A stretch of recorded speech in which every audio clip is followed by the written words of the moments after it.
Welcome, family, to another episode of the Midnight Moods podcast, Conscious Conversations, real talk with real ones. I'm Coco the Conscious, aka Mr. Moods, and our special guest for this evening is Doro. Am I saying your name right, by the way? I forgot to ask Doro. Doro, yeah. yes. Activist, nature lover, and campaigner, we were saying. Yes, any other titles that you'd like to put out there or even manifest for the future? No, I think that describes me pretty much. Yeah. Positive person. Happy. Love that. Positive. I got that from you when I first met you at the was it a rally? What would you call it? It's a vigil we do every Tuesday outside vigil. Tanya Pliberzek's office from 12 to 1. So we're hopping in right now. Yeah, nice. But I also wanted to acknowledge the traditional owners of the land that we are on, the Gadigal people of the Eora Nation, and pay my respect to their elders past, present and emerging. It always strikes me really how well they've looked after country, for 60,000 plus years. It's absolutely incredible. So what we've managed to do in just 200 years here in this country is mind-blowing. So I really wanted to acknowledge the traditional owners, particularly in this podcast here. Yes, thank you. You, yes, Coco. This is Gadigal land right here. That's right. Thank you for that. I appreciate that. And it's true. We can learn so much from their cultures or how they took care of the land, and still to this day take care of the land. I feel like that's where we need to find a balance, with absolutely. these leaders right now, and then elders, where we can just come together, and there's just so much wisdom that's there, but we're not tapping into it. No, we're not. We're largely ignoring them. But they have so much to share, and they still do. So I think whenever there's an opportunity for anybody, they should sort of just reach out and try to talk to them and get their story. Beautiful. And you just learn so much. There's this wonderful, and he's often coming to events. His name is Bruce Shillingsworth, and he's from the southwest of the state. Yeah. She knows that, yeah. Yes, wow. yeah. He's amazing. He's a great straight talker. And he has so much to share, of his wisdom and how land should be run, and, how land should be cared for, and how you should walk. And, so I really always enjoy, or whether it's a storyteller or, I work a lot up in the mid-north coast, and that's Gumbaynggirr land. Okay. And that's also, they're very strong people up there, and it's really amazing to be up there. Wow. When was the last time you were up there? Not too long ago, only a few weeks actually, and I'm going back up on Friday. There's a koala conference in Coffs Harbour, so I'll be there for that, and then also another for a few days. And the reason why I'm going up there is also because that's the area of where there's a proposal for a Great Koala National Park. That's over 350,000 hectares. Wow. And that would incorporate existing national park and state forest as well. So this proposal would require about 250,000 hectares of state forest. And that's, it's been in the pipeline also for a long time.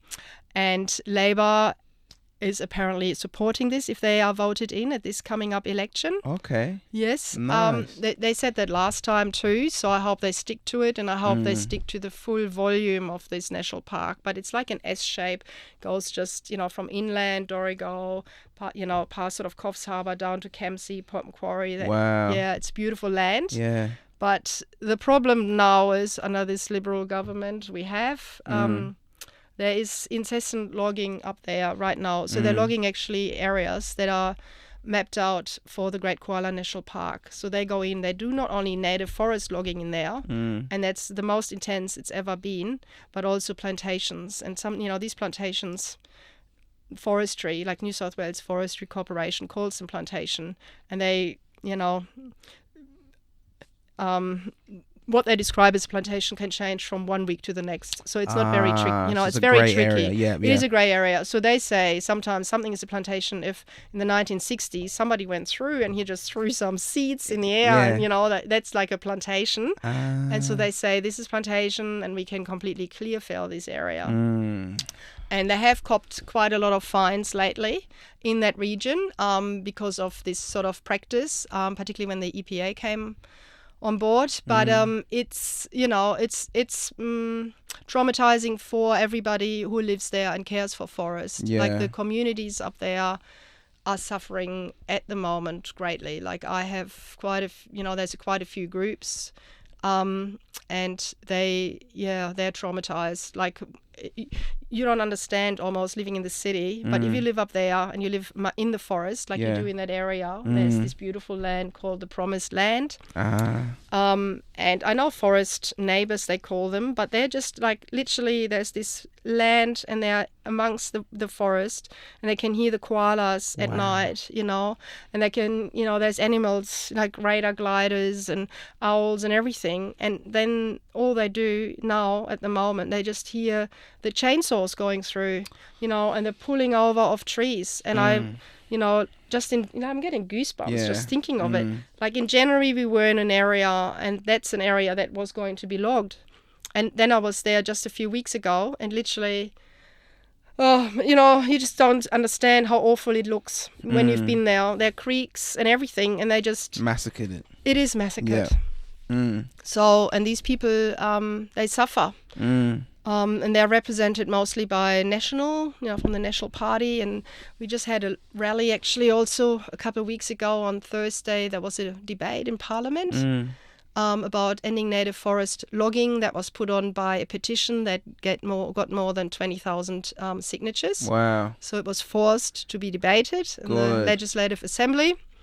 And people from the regions came down, and, we had a big rally outside New South Wales Parliament. And, nice. Everybody marched in then and were in the gallery. And then the debate started, and, this great moment, you feel like a drum roll. Yeah. And then the Nationals talk. Okay. And they say, wow, logging is great for the forest, and, this is what our wildlife needs, and, all this literally BS. Great for the forest. Yeah. What is that perspective, though? I'm curious to, like, how does that make sense?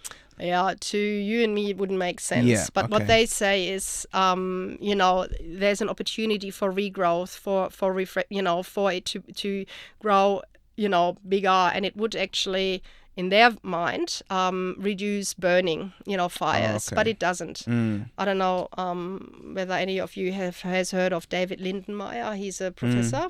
I've heard that name. Yeah, ANU. So he's done extensive studies on burning, and it's clear up until, if you have a plantation, you plant it, up until trees become sort of 50 years, or a plantation is 50 years old, it's actually just fuel, because, there's too much light that comes on the forest floor. It dries out the forest floor in the drought. The canopy is not covered. It's not one continuous cover. So the moisture doesn't stay in the ground anymore. And that's why it dries up a lot more. And that's why these fires were so devastating, because of all the previous logging I see. in there. Like Lismore, used to have a big something that's called the big shrub. It's all gone. Everything is just gone.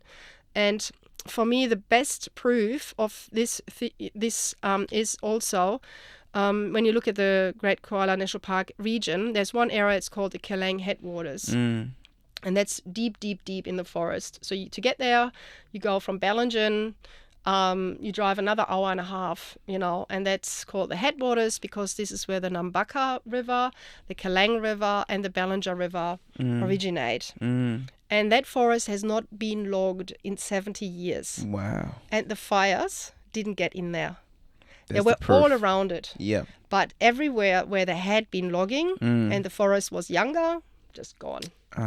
Because, it doesn't retain the moisture. Even in droughts, what we had, the moisture doesn't stay if it's a young forest, because too much sun comes in, and you do have a lot of, weed growth and, other shrubs and things. But when you have a canopy and it's, like it protects the ground from drying out, and it also protects from weed growth.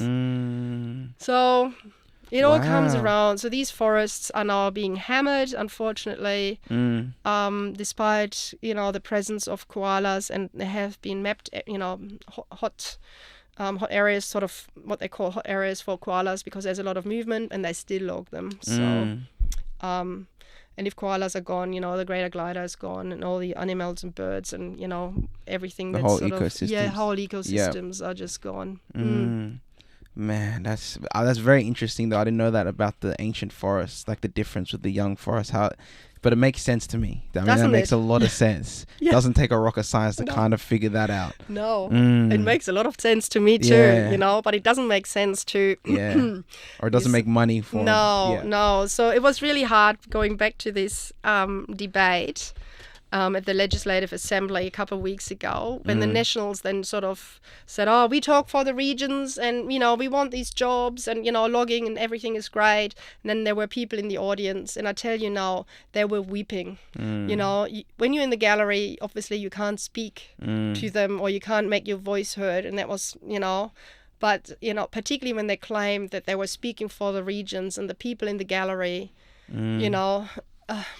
it is just so hard to take that on, to feel like these people are representing us. And I think also it's a lot of pub talk that's happening in those chambers. I don't think, Greta Thunberg always talks about, listen to the science. And I think a great proportion of our elected representatives, they just don't listen to the science. They don't want to know. So they're in the pockets of forestry and all these extractive industries that we have.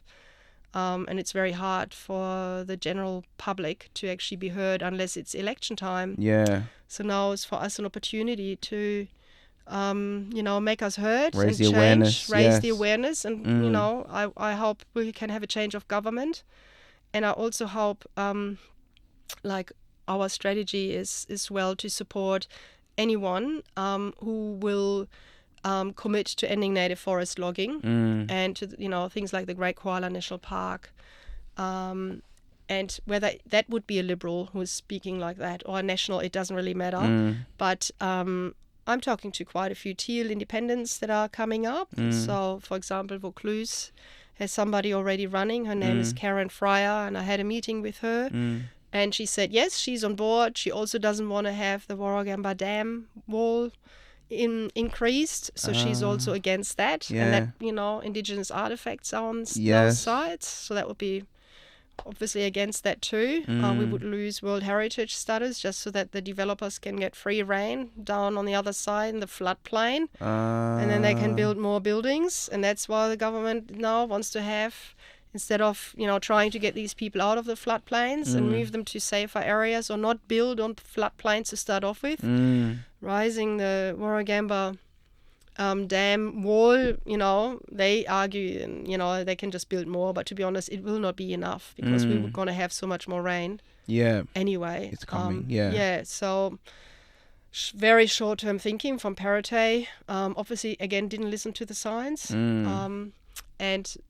So I'm talking to anybody in the political arena, Labour, Teals, if there's anybody in the Liberal or National team that want to talk about this, I will support them if that's what they can commit to. Unlikely, because they haven't. They have been in government for very long and they made matters worse. So I would urge everybody to sort of make that one of their points that they look at when they go and vote. What are they doing to our forests? Because in these 10 years that we had this government, land clearing has increased 13-fold. So 13 times more. That's land clearing. It's not logging, it's land clearing, but where private owners could just clear the land, but it also involves forests, and also logging has. So it's we accelerated. It's an extinction crisis. That's so sad. It is sad, very deeply, and I don't know whether you remember, maybe you don't, because it's but there was this case of this land, the sheriff, I think it was called a sheriff, he went to a landowner's property because he illegally cleared some land. So before this government came in, they had to get a clearance for actually clearing their own land, because they wanted to protect certain shrubs and areas from being cleared. And this landowner was so aggressive, he actually shot this guy dead. There That's right. He shot him because he's like, oh, I can do on my land what I want and blah, blah, blah. Yeah. But he couldn't. The law was against him. So this is why the sheriff came to say, listen, you did, he just wanted to... Anyway, he was shot dead. And only a few months, like 6 months or 8 months later, Berejiklian was... Oh, it wasn't Berejiklian. The Liberal government was elected in, and they changed the rules so it became legal to do what this guy did. Not shooting, but clearing the land. And I think, like that family of this sheriff, like that's what a letdown at least, insane. I just found it like, wow, there's somebody standing up for nature and doing what's right, and he gets shot, and then months later, it's not illegal anymore to do that. It's just, in vain. So yeah. Oh, yeah, this is a lot. But it's a lot. It's even a lot more. yeah, I know. Well, it's just this thing that like humans have. Well, not all human beings, but like it's just this struggle with this like combativeness to nature, this resistance that's just like been around for a while, and it's just like I don't know what it is, and I'm trying to like kind of find a root to it, but it's just. I think it does all start. I know it goes back to the beginning. We were talking about the indigenous people of the land, but I think it all starts from there as well. You know what I'm saying? So it's really deep rooted. But what can people do? Like you were saying, like be conscious of when you're voting. If they're talking about foresting and all that. Is there anything else people can do? Oh yeah, there's a lot of things people can do. Join a group. I think is always good because I think you want to be part of a mob rather than standing there on your own. Alone, yeah. Power in numbers. Yes. Yeah. And also, if you do join a group, the people you meet are amazing. This is what I actually love the most. Like before, I was working for the Bob Brown Foundation. I was volunteering a lot as well, and when you meet people, like, say, just outside, normal, you all first have to suss out what are they about, like... Do you have the same values? Yeah, do you have the same values, And then you might like somebody, it turns out, oh my God, they have shocking values, or in some areas... That we don't align, okay, but I find in this sort of movement, my God, people are so passionate Beautiful. And lovely people, and, there's... They just, they you can really rely on them as well, like it's not like, oh yeah, see you sometime. They say, okay, see you next week Thursday. And then you do see them next week Thursday. I see what you mean. That sense of community, yeah. It is community. And then, you spark ideas. So I also work a lot with artists. I'm part of a group also called Dirt Witches. Wow. Yeah. Tell me about the Dirt Witches. The Dirt Witches are fantastic. Yeah. Group. Sound like some earthy witches right there. Yeah. I love that. Yeah. So, and they're very supportive, obviously, of my work, but I'm also very supportive of their work. Okay. And that's a bunch of artists and activists. So, we have quite well-known artists among them, like Janet Lawrence. I know Janet Lawrence, yes. She opened my mum's art show once. Yeah, beautiful. Yeah, she is such a amazing. Beautiful person. So Jennifer Turpin, she does fantastic work also with seaweed. Wow. She's a wonderful, beautiful. So I met all these lovely women as well. And Lara Merritt, whose gallery or show opening I just went last week, beautiful dye, and she also she did a campaign to keep the Surrey Hills Library open. Now she's a really good campaigner actually, and for Mañana Metas, I don't know whether you've heard of that. No. That's a block of land down on the south coast that the developer wanted to build on right after the fire, and it was the last block that was not burned. Wow! So they saved that up until today. Wow! And just a whole bunch of other, more artists. So we together did, for example, before COVID, there was a massive school strike for climate rally, and we decorated a barge in yellow because it was all about gas, gas lighting. So we decorated it all in yellow color, and we invited a few school strikers on board, and they were sort of dancing and talking, and had a drone, and we just sort of on the harbor, with big flags down gas light. Wow. art really creates change. Like it really can just transcend all like filters, if you know what I mean. And it's so I see what you're doing there. Yeah, that's it's a amazing. really good way to communicate as well through art. Yes. I love that. I saw, this is going to be a little segue into the owls, but I saw on your page there was like, you guys might doing an owl protest, and there was an actual, oh no, it wasn't an owl, it was a koala, I think, but it was like a proper, like a puppet, and this guy was driving and he's moving it around. I don't know what that was. That was Blinky. Blinky, yeah, but it was so like confronting as well. But at the same time, just like the artistry behind it, I'm like, wow, that is, yeah. Yes, yeah. So that one was actually borrowed from Melbourne, Extinction Rebellion. So I do a lot of work with Extinction Rebellion because they are also very innovative and theatrical, and you know, like just out there, the beautiful costumes they have, and you know, so this one, so we did that together with Extinction Rebellion. It was brought up from Melbourne, and it's this massive structure of the dying koala. You know, you got the rib cage open and it's just roaring. And we had that in Martin Place with a few speakers, and the Red Rebels. You know, do you know the Red Rebels from Extinction Rebellion? They all wear red, obviously very quiet, and they represent the blood of the earth, you know, and you know, they don't speak. But we had drums, Brazilian drums there, and it was a big show with this, you know, like this structure is about 3 meters tall when it goes. Massive, I was like, what is that? Wow. So but interesting in Sydney, you know, honestly, it didn't attract that much interest, I have to say. It was a lot of work to get this thing up, get the speakers together, really good speakers, and Wasn't much of an impact, you're saying, in Sydney. No. Why do you think that is?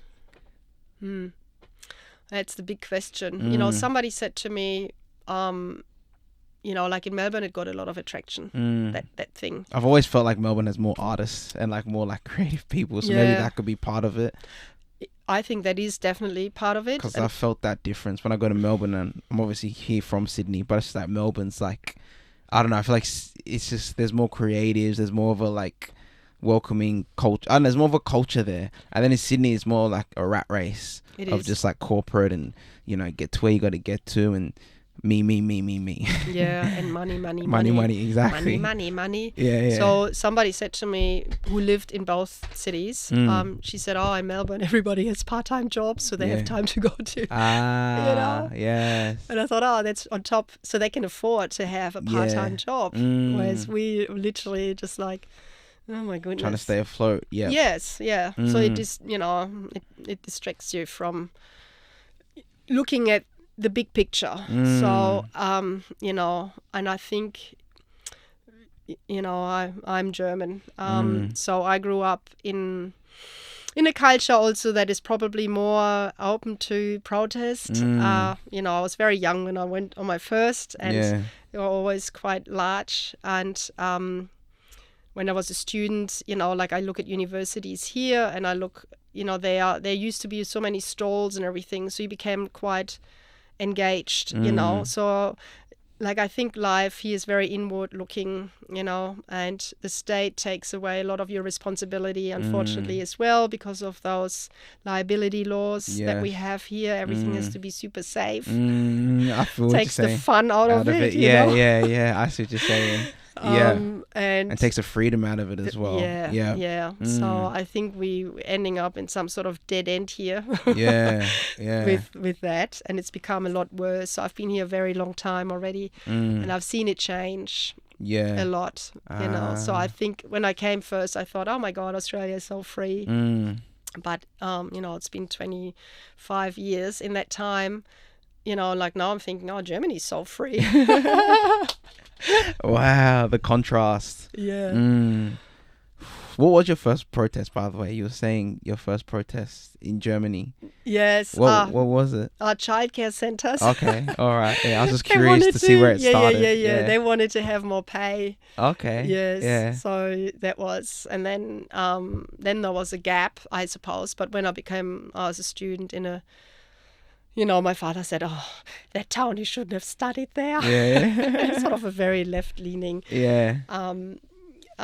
place, and it was good. I liked it, and certainly very formative as well of your views, and and since then I've always had even before I always loved nature. Yeah. So, and looking after it, and coming here and seeing how it's being exploited. The Hunter Valley in these years has changed, become a Swiss cheese, and people living there, everybody's suffering from asthma. There's so many things that could be changed quickly. The emission standard in cars here is the lowest in the developed world. We breathe in these P2.5 particles in that, they don't do that overseas anymore because they've got cleaner fuel. Oh, wow. But this is something the government could have just so easily changed, and they just don't care about us. And I don't understand. That's why we get really the lowest quality cars as well. We can't even get the best standard cars anymore, because this, for some strange reason. And I have a friend, she's a big part of the Doctors for the Environment, and she, a few years ago, she was on this campaign trying to lobby the government to adopt better standards for cars emissions. And no. Wow. And why? I honestly not even. I don't understand it. Why? And she doesn't either, because health is everything. Is everything. Yes, and how many people have asthma and suffer, from respiratory diseases. And if you live, out west, like we're quite lucky here, east side, it's usually a bit better, the air. Water, But out west, if the wind's blowing from the north, you get all those crap from the Hunter Valley blowing down, and then it just sits there because it's blocked by the Blue Mountains, and and then you got the cars, because everybody's got at least 2 cars, I'd say, because you have to drive 3, everywhere. There's no public transport out there either. Living in the floodplains, living in bad weather, bad air. It's a bit of a setup. It is a setup, and it's it's those people, they live there because they can't afford living sort of, and they are the ones that are being treated the worst, really. And they should be, living further in, not having to travel that far. So they rely on cars that, have very low emission standards, generating even worse air than they have anyway. It's just so unfair. I know exactly what you're saying. And then they're taking down all these forests, which is cleaning out air. So it's just a cycle. Yeah. And now with all this development happening there as well, so that takes us to actually another koala story, the Campbelltown koalas. The Campbelltown koalas. Okay. I actually didn't know those koalas in Campbelltown. Oh yes, we did a walk around there only a month ago. We had a big camp out actually in Campbelltown. Oh wow. We'll just talk about camping in Campbelltown. Wow, amazing. Not a blockade, but it was a camp out. And we went and found a koala. I can even show you a photo, bad photo. But anyway, we found a koala in Campbelltown. And the Campbelltown koala colony is quite significant. It escaped the fires, there's there was nothing when 2019. So and also it's quite a diverse genetically group, because they travel between the Georges River and the Nepean River and the area in the Blue Mountains, and then also Heathcote. So it's genetically diverse, and that's the basis for a healthy koala population. A lot are sort of being cut off because the corridors get cut and they don't mix, and then they, the genetic pool is not as healthy. That's what happens now in the Great Koala National Park area, where they log like hell. They cut all the corridors as well. So this one here, though, growing and healthy, one of the largest still, like in Campbelltown. And they are on the western side of the Georges River. There's a lot of movement, like there's maps and stuff you can look up and you can see where so we went into an area that's called Smith's Creek. We had about 50 people that came along from all over Sydney, some from the east, some from the west, and we walked around for like an hour and a half, and there was a koala in the tree. Wow. And it's only 50 kilometers from here. Yeah, that's crazy. Wow. But you have to really spot koala. It's very hard, like even if somebody says, in that tree there's a koala, it's very hard to actually see them. Wow. But that was really great. But this particular area, it's like a finger shape. It's only about 400 meter wide, but about, I'd say, 2.5 kilometers long. And in this area, it's there's a few koalas in that Smiths Creek region, or this reserve, actually it's called.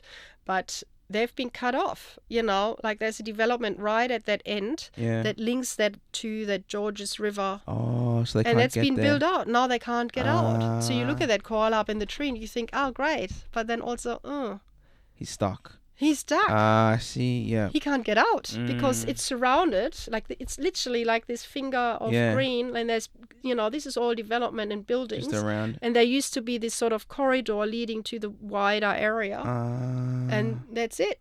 That's all new development, black roofs and everything. That's one area that's really shocking. That's the Erz development. And the other one that's really bad as well is the big Lend-Lease development. So they're building in the first stage 1,700 houses. Whoa. Yeah, and that's right in a koala corridor area as well. So they've already taken the trees down. There has been a campaign that's been going also on for 10 years, I'd say, to stop this. Yeah, I know, a long time. And, there have been a lot of plans and koala management, and there was a chief scientist who made a recommendation, and they said, okay, if you do want to build, you have to have corridors, They didn't follow, they didn't listen. and underpasses under the main road. Yeah. It's Epping Road. They should, it's clear you have to provide all of this stuff before they even start building, because where do these koalas go when construction is even happening? But there's nothing that's happened. And the day they started building, there's quite a, we had a protest there just on Epping Road. There must have been about 40 of us coming, like the Knitting Nanas part of it. And there were 2 koala deaths. Actually, no, 1 koala death and one that got, another one that survived on a tree just where, not far from where we were protesting. Yeah. And on the day they started constructing 2 koalas. So I filmed that one that was rescued. He later died. Oh. But, they needed, they really needed to fence off the road, build underpasses or overpasses for these koalas to be able, and other wildlife, to cross securely, and then create the wildlife corridor, or keep the wildlife corridor for these animals to go on, go onto the Nepean River. Wow. What they've done for ages. Koalas have, they smell really well. They always follow. They have their home tree. They always come back to that. But they do venture out and, need these safe crossings. But now the trees are gone. So, and Lend-Lease just bulldozing the whole lot. Yeah. And there's a stage 2 coming that's even worse. And, we're talking about a development that's, several kilometers long. And when you look at the chief scientist said we have to have corridors that are a minimum of 420 meters wide. Honestly, what they've planned in is like 120 meters. And then they say, okay, people will tell them they have to plant a eucalypt tree in their garden. It's like, what? Yes, and how about your dog? Yeah. They'll eat the I see what you're saying. Yeah. They're ruthless. And also Lend-Lease, when you look at their website, they say they are like a sustainable or environmental friendly, or they've got this greenwash tag that's totally BS. bumped off by this development. Really. Wow. I spoke to somebody, his name is Mark Graham, and he's an architect designer, and he made a proposal for a koala-friendly development that could have been implemented there. Yeah, so it's possible. It is possible. Create buildings and have koala, coexist. Yeah, that's right. And his proposal, just give you a brief description, is to build the high buildings, and you make them nice and green, like the maybe similar to the Central Park building here near Broadway. Yeah, I know that one. Yeah. So instead of having each family their black roof and the building to the border, to your fence line. So you stack them in, and then you create around this sort of area. You create a vertical village, kind of. That's his idea. Yeah. And you have fruit trees around. Ooh. And paths and stuff. And then there's still more than enough for 450 meter wide corridor Yeah. for koalas that would be fenced off so that people who have dogs, Yeah. that they don't attack these, and to be honest, that having a vertical village, you're much more connected to your neighbors. And we all know, I lived in, apartment buildings. And actually, it's really nice. You know who your neighbor is. And, there's communal areas down there. You have your fruit garden and your vegetable garden. And your community sort of garden. You can watch the koalas cross and stuff. Yes, possibly from the distance, and it's fenced off so dogs can't get to them. And, you can go in and enjoy a walk in that area too. You can create these sort of gates that... And it's, it would be a win-win. And also you have the natural cooling effect as well, because the forest brings all the cooling effect. True. So if you take it all down, there's no cooling anymore. And you've got black roofs and concrete roads. Yes. I mean, how hot is that going to get? Facts. So you build up, you have a green wall in your, Makes a lot of sense to me. Yeah, and this would be a desirable suburb. Like, who would not want to live amongst the koalas? Sounds nice. Koala exactly. town. Sounds like an Australian dream. Yeah, Yes. koala town. I like that. Wow, and they just put that to the side when they saw that. Yeah. No conscience. Yeah. No conscience.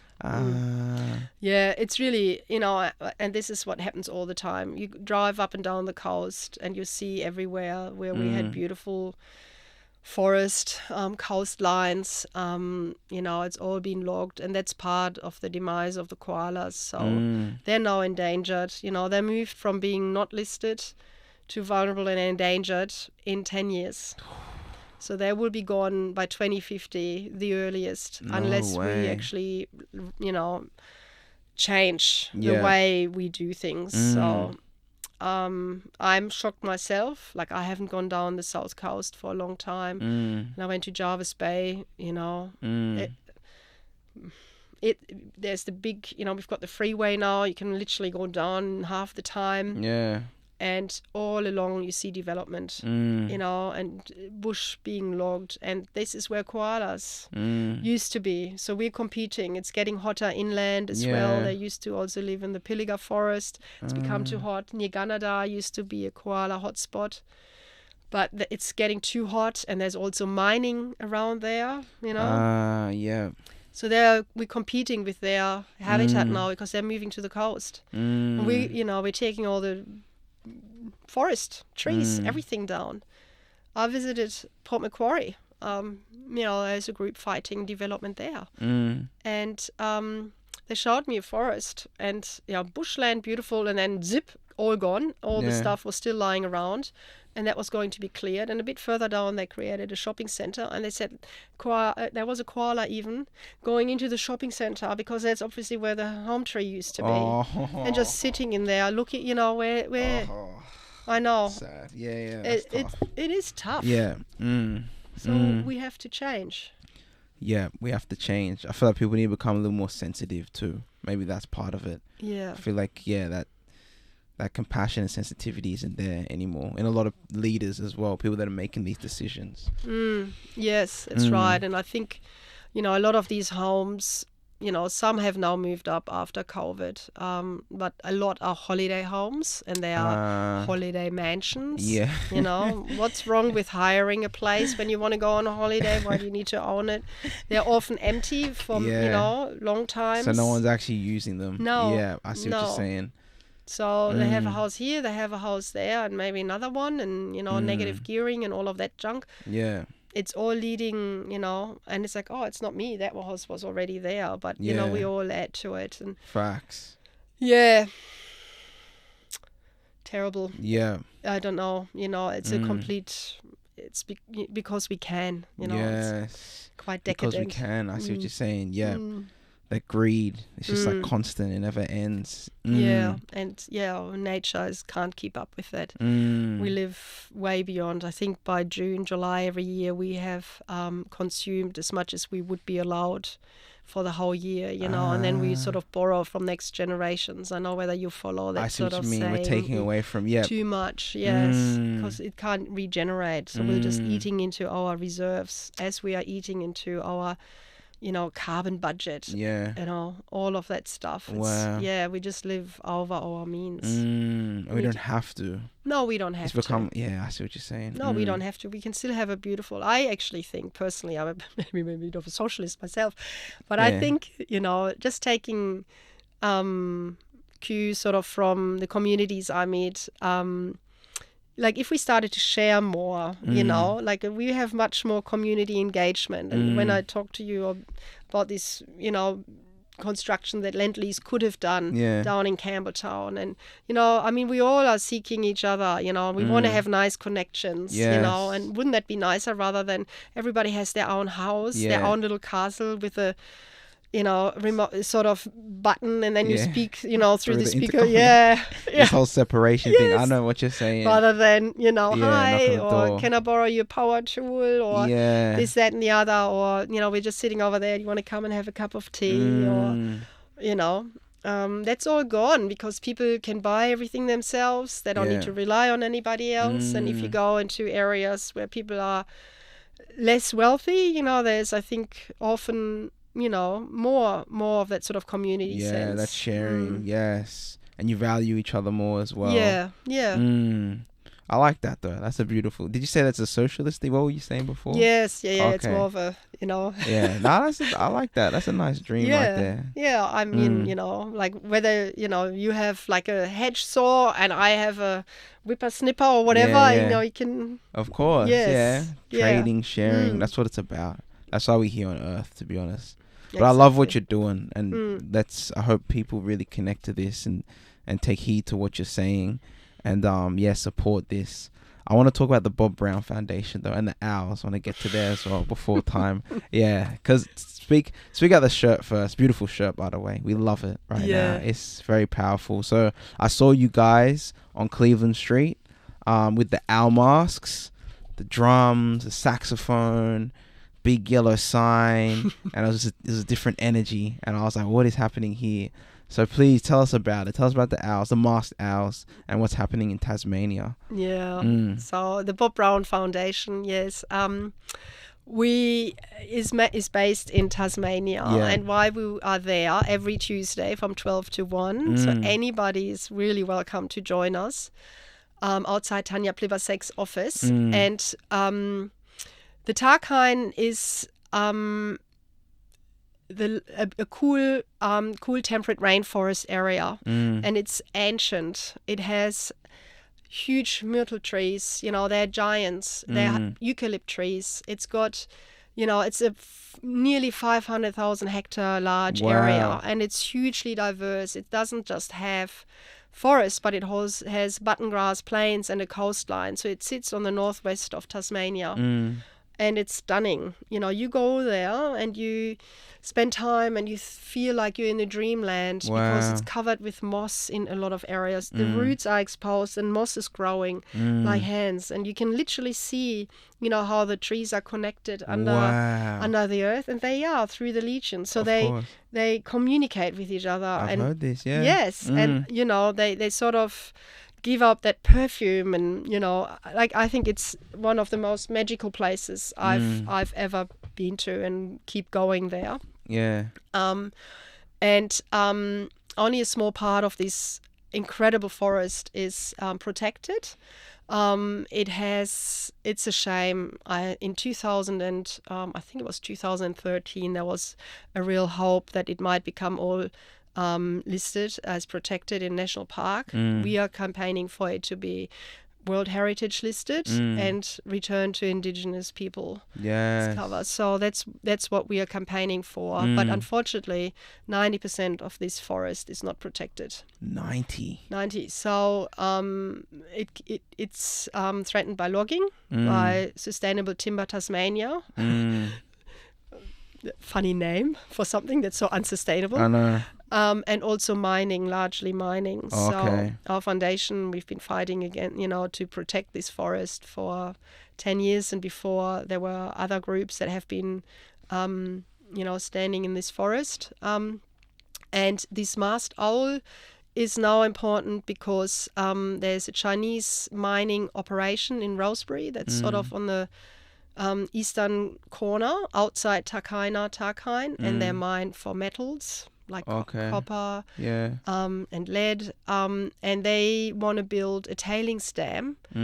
What's a tailings dam? Sorry. A tailings dam is like a big, massive pool, if you might want to say. And they want to just keep in there their toxic wastewater, because the metals need to be washed. And, from the mine shaft and everything, there's a lot of really toxic sludge coming out of all of this. And they already have one. And that will run out. The capacity for this tailings dam will run out in about 7 years. So they're looking for a new one so that they can keep going. Yeah. And the one that they have at the moment also has already leaked, a few times. So that's what that happens. I don't know whether you even heard in Brazil there was this big tailings dam that broke, and that whole wall of sludge, and there were so many people that got killed. But that's the sort of thing, that they are doing, and they want to pump in a big pipeline across the Paiman River and then build this tailings dam, a massive, like 10 times the size of the existing one, inside ancient rainforest. And that forest would be submerged under 50 meters of toxic sludge. Oh my God. I know, it's disgusting. Yeah. So what happened is, we're saying, mining should, can still go ahead. We've got nothing against the mining, but the company should commit to drying the toxic sludge, drying it out, powdering it up. That's what they do, is best practice. And then you re-inject it in the mining shafts. It's paste filling it, actually. It turns into a paste, and then you just inject it back into the mine shafts. It's sort of out of sight. Okay. But it is costly. Yeah. More costly than building a tailings dam. Costly is in money costly. Money costly, That, you're totally right, actually. So this is a biodiversity crisis. It will be a lot more costly to build the tailings dam for us as people.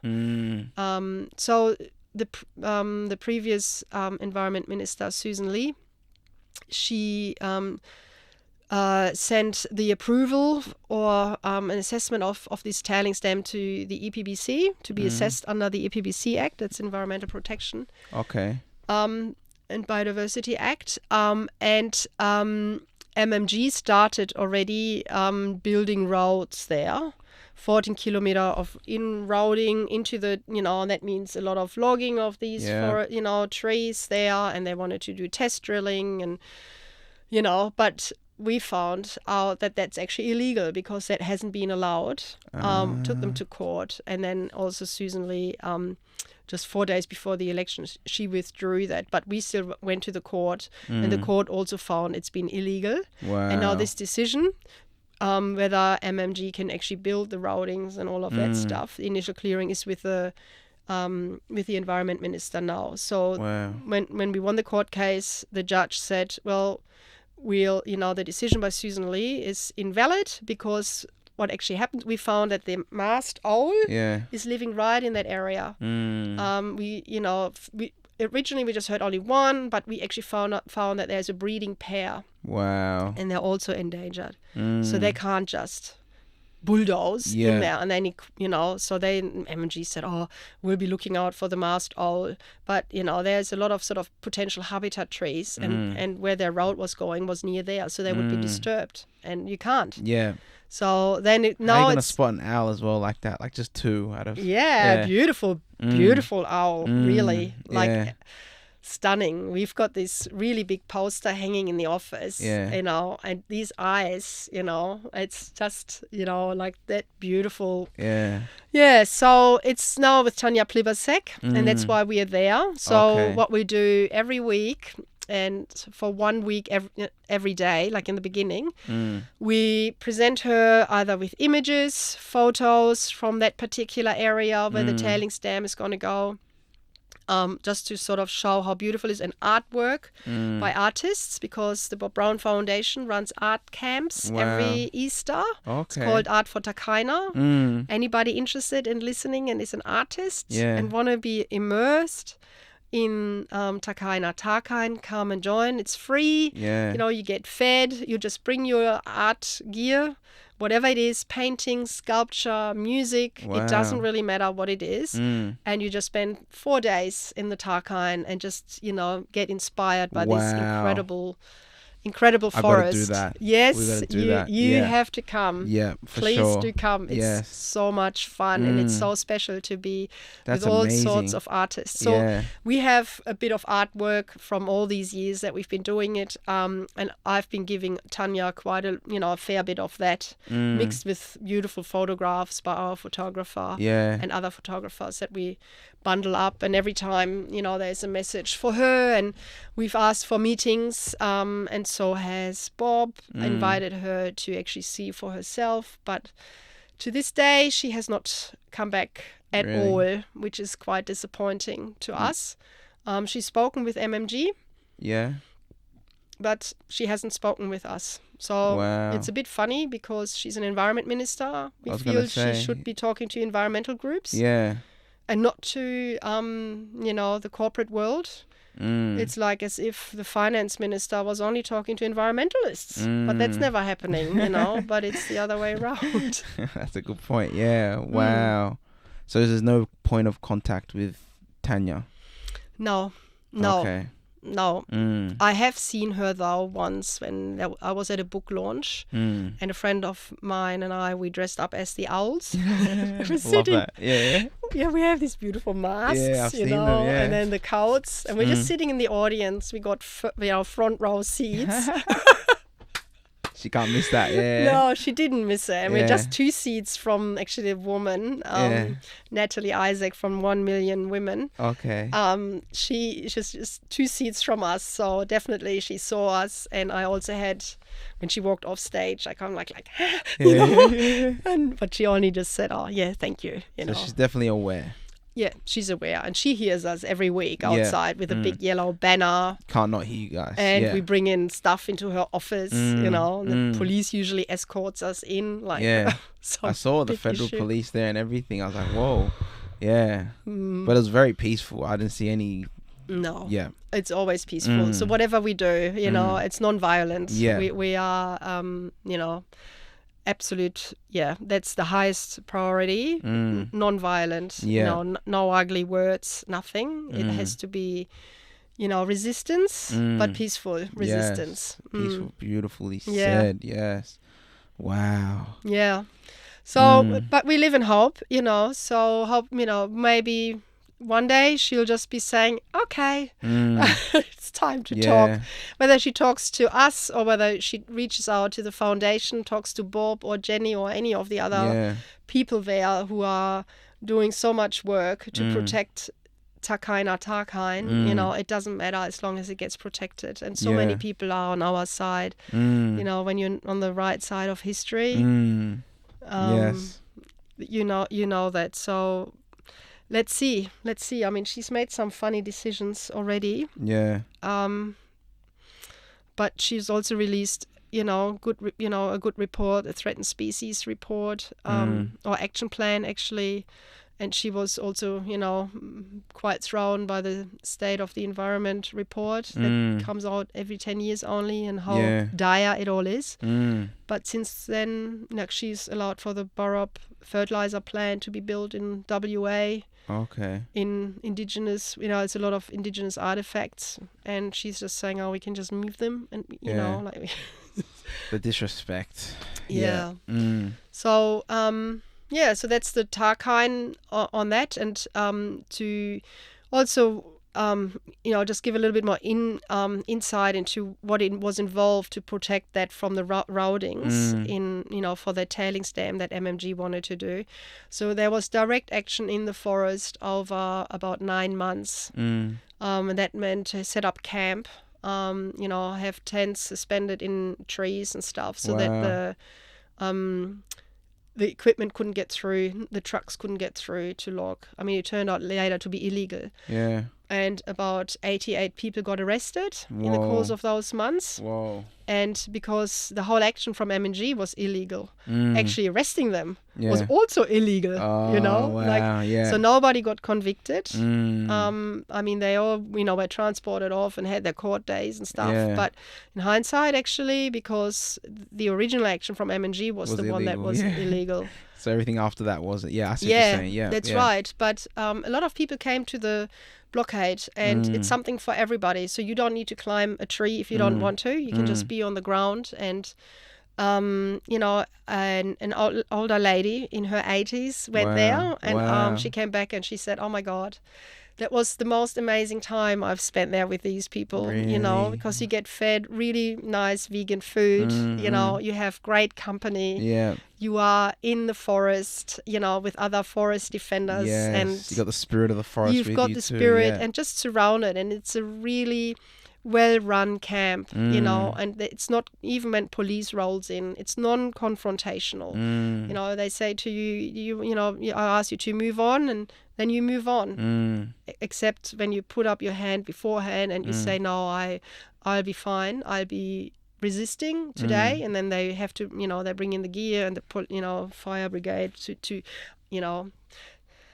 unlock them, so to speak. These people are locked on. Yeah. But that takes a lot of time. So the strategy is around delay tactics. So to get, say the rescue team, they call them rescue in. Yeah.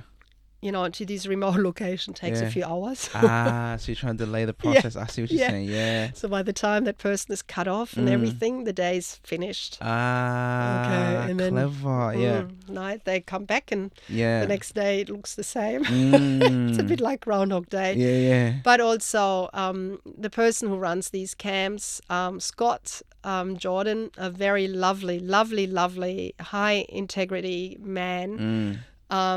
They have a really a good relationship. Like the police knows them, so they're all very on friendly terms, and see each other quite often. Yeah.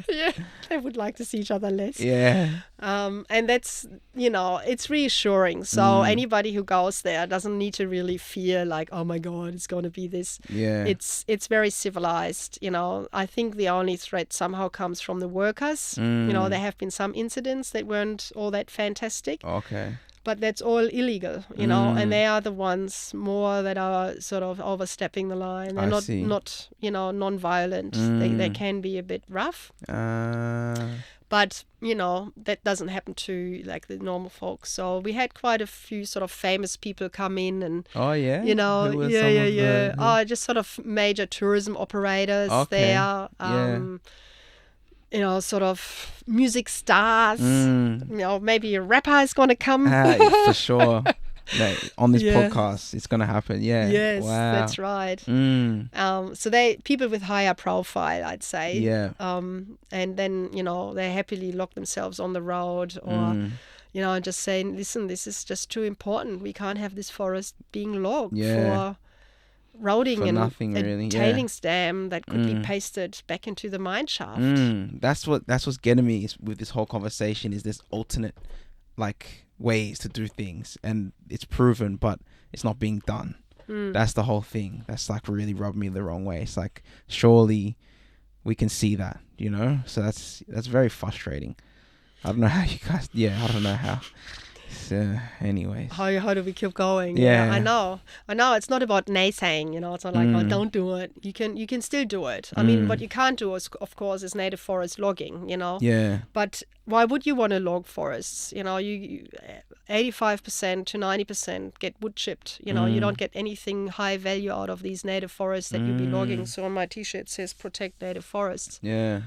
And that's what originally the foundation was doing, protecting native forests from being logged. And that's what I'm doing now here in New South Wales. We protect native forests from being logged because originally when native forest was logged, only the byproduct was wood chips. But now it's become the main product of it. So because they said, okay, the byproduct, so that we don't waste anything, we'll just ship that overseas. And they did saw logs and God knows what out of it. But these days 85% of the forests get wood chipped and turned into toilet paper or copy paper, and you only get like 10% saw logs for houses and maybe 5% furniture. Oh wow. Yeah, but they still call it a waste product because, and this is the absurdity of this whole process. And if we had just on Friday also World Biomass Day, and they also want to burn native forests, literally just burn it to generate electricity. So even like, can it get any worse? So they will be logging even more. But what they are saying is also, instead of looking at the volume, what is going into a higher value sort of thing. Like, for example, if you make furniture, you have a carbon storage in it. But if you burn a forest or if you log it in your wood chip, all that stuff, it gets released much faster. So it doesn't store the carbon for very long. But if you take 10% saw logs out, those saw logs have a higher dollar value than the whole rest of wood chips. Like the 80% of wood chips in terms of financial money. So they say, the argument goes, those 10% of saw logs and furniture, so 15% of the forest that we're taking down, have a higher value than the whole rest. But it becomes a primary product for some reason, where it used to be different. It used to be 50% that was higher value product when they first started. Oh, well, still a lot of wood chips. Yeah. So now with this World Biomass Day, it would become even worse because it's the same argument. They would just still argue, these saw logs or rare timbers we can take out and might make nice furniture out, and then they kill hectares and hectares and hectares of habitat, and they'll just send it straight to the power station to burn, and it has more emissions than coal. Really? Yeah, it's shocking. It creates, they say, but it's sustainable because once it regrows, okay, but we don't have 70 years for it to wait. If you burn it all now, it takes 70 years for that one tree to regrow.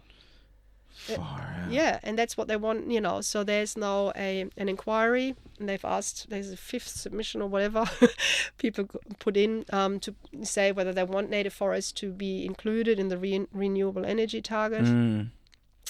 And I hope they make the right decision. Like in Europe, they haven't. Like they're burning a lot of forests and they import it from the US. And they're regretting it. But once an industry is operational, it's very hard to move out of it. So we haven't done that yet. Yeah, we're not operational yet. No, there's only one in WA that burns forests at this stage.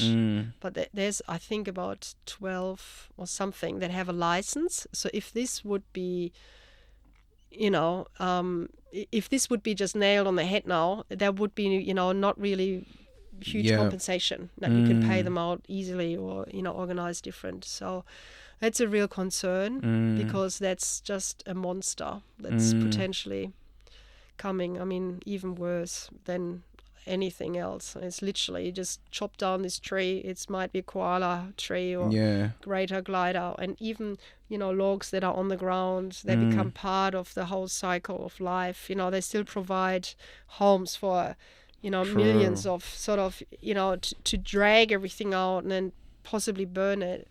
Honestly, in today's age, and we all know about climate change and biodiversity crisis, it is insane to even contemplate. So now's the time before it gets That's right. Yeah. So submissions unfortunately closed on Friday. Okay. But, I think and I hope a lot of people put a submission in. We lobbied a lot, people. We've done a lot of action outside Tanya's office then as well on Friday, and Anthony Albanese and Jenny McAllister over on the north side. She's the deputy climate minister, and their staffers saw us, which was really good. Good. Yeah, and talked, and that was really good. Just want to say that it was really, somebody's opening the door. Yeah, that's all it takes as well. Just one open door. That's right. So let's just hope that they, have the sense. But very often in our political lives here, they make totally insane decisions. Like, wow. But then, that's why we need more people to be there in the forests and protecting forests. On the ground. So do you feel like that's the most important thing, is the action? Is the action, yes. Like, if you look, like a lot of people are watching the Franklin, this film about the blockade of the Franklin in the 80s, 70s and 80s. It took 7 years to protect this river in Tasmania from being dammed. And it took everything. It took blockade, it took a change of government, and then it took a high court decision to stop it. But it was stopped. And that was the last wild river in Tasmania. And now it's just become this jewel. Wow. People go and see it, and it's insane. And if people don't stand up and put their bodies in the way, we would have lost so much. But I think the public can be grateful for everybody who takes that step for direct action often, or at least on the road. And I hope that, we have more coming up in the future as well, that people feel like, I'm not just prepared to sit on the sideline and, let this getting destroyed. Even people in the cities, I run a program with citizen science, and I connect people from the city to people in the regions. Oh, wow. To support each other, but also to work together. And it's incredibly rewarding for everybody. So I hope that people, engage, and don't be apathetic or think somebody else will take my place, or don't think like, oh, I'm not as good as so-and-so. This is a time for sensible people and smart people to come up and say, no, enough is enough. We must now stand together and fight this destruction, because we have no chance if we don't. Beautifully said. Yes. Well, you got me. I'm joining the movement. I think you got Z too. Yes. And everyone listening. Doro, thank you for your service and what you're doing for Mother Nature and just everything, raising awareness.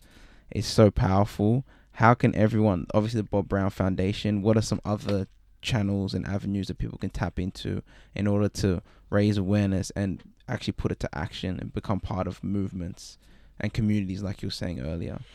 Oh, there's quite a few community organizations. If you are more politically engaged, reach out to these Teal Independents that are running. As I said, there's somebody in Vaucluse just here now running, and I think she's quite good. Or you can join any other organization, ACF, Australian Conservation Foundation, or Nature Conservation Council. You can join Lock the Gate. They do great work in terms of mining. Okay. I did work with them as well, and they also connect you with the regions. They do tours to the mining.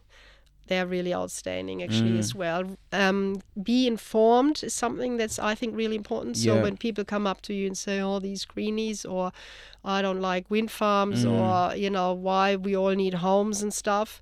There's really good websites like the Climate Council. Yeah. They also do really good little clips and films. Okay. Explainers. Fantastic. So read. Saturday Paper is great. The Monthly is great.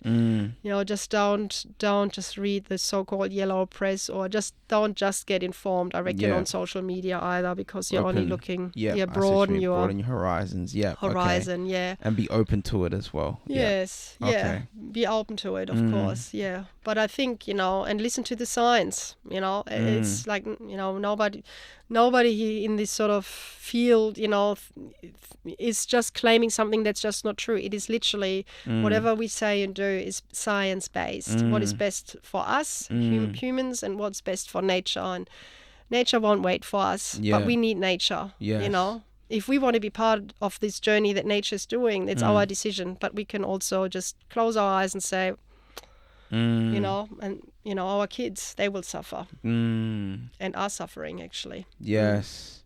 The future generations. Yeah. Yeah. So, I think there's a lot of groups, you can reach out on, you can ask me if you don't want to, I was going to say, that was my last question is, because I always end it with this, but how can everyone get in contact with you? And then what will be some final words, do you know what I mean, that you give the people, do you know what I mean, that you say, just to maybe some food for thought, or I even do like, if there's like some quote that's hit your heart one day that you want to like share with everyone. Yeah, so if you want to get in touch with me, you want to be doing something with us here on the ground, koalas and native forests, reach out to Doro, Doro, at bobbrown.org.au. And if you forget this, just go on the website, bobbrown.org.au. And you just say, oh, there's this person in Sydney, who is it? And then they put you through to me. That's you. You're the person in Sydney. Yeah. Okay. Yeah. For a quote, like, I think there's two quotes I wanted to, maybe leave with. One, and I think we obviously already sort of touched that, but one is nature doesn't need people, but people need nature. Think about it. This is true. You know, nature does not need people, but people need nature because that's what we need. Everything we wear, we eat comes from nature. Facts. Yes. So if we destroy it, nature will come back. But whether we will come back is a different question. And the other thing is, like, it doesn't take much to join. You know, the first step is the hardest. So reaching out to me or somebody you know who is involved and you want to join them, that is the hardest. And don't think that you can't do it or you are not the right person. You are. You know, you are your best. Once you do this, take this first step, and it will be incredibly rewarding for you as well. You know, so don't think it's somebody else's job. It's not. It is your job alone, together with everybody else who will take that same step. So it's incredibly important that you just take this first step, you know, and it's very rewarding. And, you know, it's great to be on the right side of history, you know, 100%. saving nature, and then you be in nature and you experience it. And so please don't think it's somebody else's job, it's yours. Beautiful. Take the first step, take responsibility. I love that. Doro, thank you so much. No, thank you, Coco, for being part of the Midnight Moods podcast and bringing this energy to it. We needed it here. And we'll definitely stay in contact. I want to help whatever I can do. And I appreciate it. Thank you so much. No, thank you very much. And hopefully we'll have your music in our videos. Yes, too. Of course. Why not, man? Yes. Eventually we can make a song, you know. Once I immerse myself in it, like that art thing, I definitely love to do. Yeah. Because exactly, being in there and getting that inspiration would be wonderful. Yeah. But thank you so much. Awesome. Thank you, Doro. Thank you. This is another episode of the Midnight Moods podcast, fam. Conscious conversations, real talk with real ones. Thank you, Doro, once again. I'm Coco the Conscious. See you next time. Peace.